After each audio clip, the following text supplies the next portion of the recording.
Welcome to round 2 of Paper Aces, a knockout distance competition featuring 16 incredible paper airplanes. In today's matchup, we have Arrowhead versus Zenith. Now, Arrowhead absolutely dispatched a Space Chaser in round 1, while Zenith had to scratch and claw its way past Atlantis.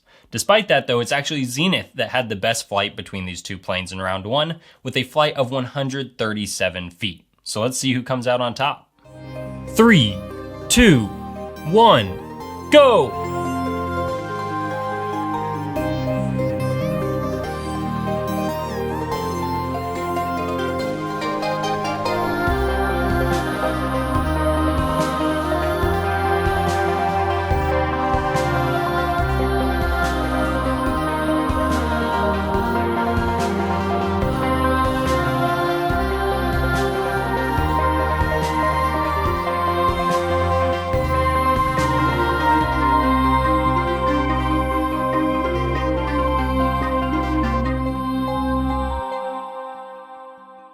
And with that, Arrowhead is our winner with a score of 5-0. While Zenith flew pretty well, it was not able to replicate the quality of performance it had against Atlantis in round 1, and Arrowhead was just far too consistent, even though each flight was very close. With this result, Zenith is eliminated from the tournament, and Arrowhead advances to the semifinals to face off against Plasma X. If you'd like to learn how to fold Arrowhead or Zenith, click on those videos on the left side of your screen, or if you just want to see the next video in this tournament, click on that video on the right.